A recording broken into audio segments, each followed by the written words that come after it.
తాకట్టులో ఉన్న బంగారానికి తక్షణ విముక్తి. ఈ రోజు మార్కెట్ రేట్ క్యాష్ మీ చేతిలో. శివ గోల్డ్ కంపెనీ, మీ నమ్మకానికి మా హామీ.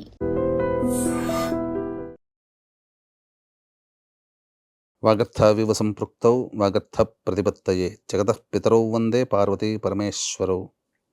ఆదిత్యాయ చ సోమాయ మంగళాయ బుధాయ చ గురుశుక్రశనిభ్యశ్చ రాహవే కేతవే నమః. శృంగేరి జగద్గురు పీఠాధిపతులకి, కంచి పీఠాధిపతులకి నమస్కారములు తెలియజేసుకుంటూ కార్యక్రమాన్ని ప్రారంభిద్దాం. జూలై 21వ తారీఖు నుంచి 31వ తారీఖు వరకు తులారాశిలో జన్మించినటువంటి వారికి ఏ విధంగా ఉండబోతుందో క్లుప్తంగా తెలియజేసుకునే ప్రయత్నం చేద్దాం. ప్రధానంగా ఈ యొక్క తులారాశిలో జన్మించినటువంటి వారికి చూసుకున్నట్లయితే కుజుడు అష్టమ స్థానంలో స్థితి పొంది ఉండి కొంత అనారోగ్య సూచనలు కలగచేయడము, అలాగే చేసేటువంటి ప్రతి ప్రయత్నంలో ఆటంకాలు అనేటువంటి ఉండడము, మరియు జీవిత భాగస్వామి నిర్ణయం వల్ల ఎక్కువగా ఖర్చులు, వ్యాపార భాగస్వామి వల్ల ఎక్కువగా ఖర్చులు అనేటువంటిది జరుగుతాయి. కొంత మనస్పర్ధలు వచ్చేటువంటి అవకాశం కూడా గోచరమవుతుంది. వారు మీ పట్ల కొంత కఠినంగా వ్యవహరిస్తారు కాబట్టి జాగ్రత్తలు పాటించండి, లౌక్యంతో వ్యవహరించండి. ఇక గమనించుకున్నట్లయితే పెట్టుబడులకు సంబంధించినటువంటిది స్టాక్ ఎక్స్చేంజ్లో ఇన్వెస్ట్మెంట్స్కి కానీ, చిట్టీల వ్యాపారము, ఫైనాన్స్ రంగంలో ఉన్నటువంటి వాళ్ళకి ఇది ఏమాత్రం కూడా అనుకూలమైనటువంటి సమయం కాదు. కావున జాగ్రత్తలు పాటించి డబ్బులు ఇచ్చేటప్పుడు, పెట్టుబడి పెట్టేటప్పుడు 1-4 సార్లు ఆలోచించి నిర్ణయం తీసుకోండి. అలాగే ఉద్యోగ రంగంలో ఉన్నటువంటి వాళ్ళకి పేరు ప్రతిష్టలు, కీర్తి ప్రతిష్టలు పెరుగుతాయి. అలాగే ప్రమోషన్లు కూడా వచ్చేటువంటి అవకాశం ఉంటుంది. కోరుకున్న చోటికి బదిలీలు పొందేటువంటి అవకాశం ఉంటుంది. గవర్నమెంట్ కాంట్రాక్టర్స్కి బిల్స్ పాస్ అయ్యేటువంటి అవకాశాలు కూడా గోచరమవుతున్నాయని చెప్పవచ్చు. మీరు పెద్ద తరహాగా కొన్ని బాధ్యతల్ని, అదనపు బాధ్యతల్ని తీసుకోవడం ద్వారా కొంత శారీరక శ్రమకి లోనయ్యేటువంటి అవకాశం కూడా గోచరమవుతుందని చెప్పవచ్చు. అయితే ప్రధానంగా దాంపత్య సమస్యలు, విభేదాలు ఉన్నటువంటి వాళ్ళందరికీ కూడాను తొలగిపోయి ఆనందకరమైనటువంటి జీవితాన్ని, ప్రేమికుల మధ్య, దంపతుల మధ్య ఉన్న ప్రపంచాలు తొలగిపోయి సుఖంగా జీవించడానికి మార్గం సుగమం అవుతుంది. అలాగే వివాహం కావాల్సినటువంటి అబ్బాయిలకి, అమ్మాయిలకి ప్రయత్నాలు చేస్తే ఖచ్చితంగా వివాహ సంబంధాలు కుదిరేటువంటి అవకాశం కూడా గోచరమవుతుంది. అన్నిటికంటే ప్రధానంగా జూలై 27వ తేదీన శని వక్రీకరించినటువంటి కారణం చేత ప్రధానంగా ఇప్పటి వరకు గొప్పగా ఎంతో సామర్థ్యంతో పనిచేసినటువంటి మీరు కొన్ని పరిస్థితులకి తల ఒగ్గి కొన్ని చేస్తున్నటువంటి పనుల్లో కాస్త నిరుత్సాహంతో పనులు ప్రారంభించాల్సినటువంటి పరిస్థితి ఎదురవుతుంది. కాబట్టి జాగ్రత్తలు పాటించండి. శని యొక్క అనుగ్రహాన్ని పొందే ప్రయత్నం చేయండి.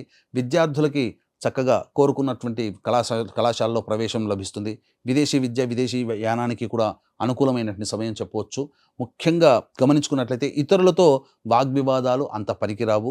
సోదర సోదరీమణుల మధ్య కొంత విభేదాలు వచ్చే అవకాశము, తెలిసిన వారితో మీకు మాట పెరిగే అవకాశం ఉంది. కాబట్టి జాగ్రత్తలు పాటించండి. తర్వాత ఈ యొక్క తులారాశిలో జన్మించినటువంటి వారికి మిశ్రమమైనటువంటి ఫలితాలు పొందుతారని చెప్పవచ్చు. అయితే ప్రతి వ్యక్తికి కూడాను సొంత ఇంటి కళ నెరవేరాలి, ఆర్థిక పరంగా, వ్యాపార పరంగా అభివృద్ధి చెంది ప్రశాంతంగా, చక్కగా, హుందాగా జీవించాలి. ఉద్యోగ సమస్యలు, వ్యాపార సమస్యలు, వ్యవహారము, అలాగే విద్య, సంతాన, అనారోగ్య సమస్యలను నెరవేరి జీవితంలో అభివృద్ధికి సాధించాలి. అంతేకాకుండా ఇప్పుడు జూలై 27వ తేదీన శని మార్పు చెందినటువంటి కారణం చేత 12 రాశుల్లో జన్మించినటువంటి వారికి కూడా కొంత పరిస్థితులు తారుమారయ్యేటువంటి అవకాశము గోచరమవుతుంది.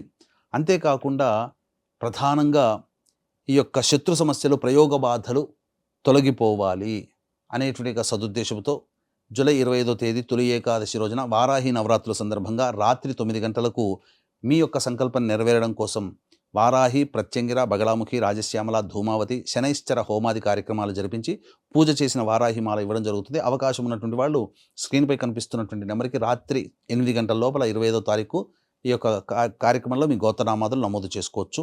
ఇక రోజువారీ కార్యక్రమాలు కనుక చూసుకున్నట్లయితే 21వ తారీఖు రోజున అధిక ఖర్చులు అయ్యే అవకాశం ఉంటుంది. మానసిక ప్రశాంతత లోపిస్తుంది. వృధా ప్రయాణాలు ఉంటాయి. కావున జాగ్రత్తలు పాటించండి. 22, 23 తేదీలో పెండింగ్లో ఉన్నటువంటి పనులను పూర్తి చేసుకుంటారు. ముఖ్యంగా ఈ యొక్క పాత మిత్రులను కలుసుకొని సంతోషంగా గడుపుతారు. ధనాదాయం కూడా చాలా చక్కగా ఉంటుంది. 24, 25, 26 తేదీల్లో మానసిక సంఘర్షణ ఎక్కువగా ఉంటుంది. కుటుంబ సభ్యులతో వాగ్వివాదాలు జరుగుతాయి. అంతేకాకుండా తెలిసిన వారితో కొంత ఇబ్బందులు ఎదురయ్యే అవకాశాలు కూడా గోచరమవుతుంది. కాబట్టి ఖర్చులు కూడా అధికంగా ఉంటాయని చెప్పవచ్చు. 27, 28 ఈ తేదీలలో తెలిసిన వారి సహాయ సహకారాలతో అన్ని విధాలుగా సమస్యని పరిష్కరించుకుంటారు. రాని బాకీలు వసూలవుతాయి. ఖర్చుకు మించిన ఆదాయం లభించడం ద్వారా సంతోషంగా ఉంటారు. కాకపోతే మీరు కోపోద్రిక్తులయ్యే సంఘటనలు ఎక్కువగా చోటు చేసుకుంటాయని చెప్పవచ్చు. ఇక 29, 30, 31 ఈ తేదీల్లో మాత్రం వాహనాన్ని నడిపేటప్పుడు జాగ్రత్తలు పాటించాలి. తల్లిగారి ఆరోగ్యం పట్ల శ్రద్ధ వహించాలి. ఎంత పని చేసినప్పటికీ కూడా ప్రశాంతత, అన్నిటికంటే మించి సంతృప్తి అనేటువంటిది ఉండదు. కాబట్టి జాగ్రత్తగా సమయాన్ని మీరు వృధా చేసుకోకండి. అన్ని విధాలుగా దైవానుగ్రహంతో మాత్రమే మీరు ముందడుగు వేసే ప్రయత్నం చేయండి. దైవానుగ్రహం ఉంటేనే సతమతమవుతున్న సమస్యల నుంచి మీరు బయటపడతారని చెప్పవచ్చు. ఈ యొక్క సమస్య నుంచి బయటపడడం కోసం ప్రతిరోజు కూడాను కాలభైరవాష్టక పారాయణము, నవగ్రహ స్తోత్ర పారాయణం రోజుకి 3 సార్లు పఠించండి. అలాగే ఇప్పుడు చెప్పినటువంటి సమస్యల కంటే ఇంకా ఎక్కువగా సమస్యలతో బాధపడుతున్నట్లయితే దగ్గరలోని మంచి ఉపాసనా పరులైనటువంటి జ్యోతిష్యులను సంప్రదించి వారి సలహాలు సూచనలు పాటించండి. మీ యొక్క సంకల్పం నెరవేరాలనే సదుద్దేశంతో మహామహిమాన్వితమైనటువంటి తొలి ఏకాదశి రోజున మహిమ కలిగినటువంటి యోగాన్ని ఇచ్చేటువంటి సంకల్పాన్ని నెరవేర్చే వారాహి, ప్రత్యంగిర, బగలాముఖి, రాజశ్యామల, ధూమావతి, శనేశ్వర హోమాది కార్యక్రమాలు జరిపించి పూజ చేసిన వారాహి మాల ఇవ్వడం జరుగుతుంది. ఈ కార్యక్రమంలో 25వ తారీఖు రాత్రి 8 గంటల లోపల మీరు గోత్రనామాదులు నమోదు చేసుకోవచ్చు. సర్వం శ్రీ ఉమామహేశ్వర పరబ్రహ్మార్పణమస్తు.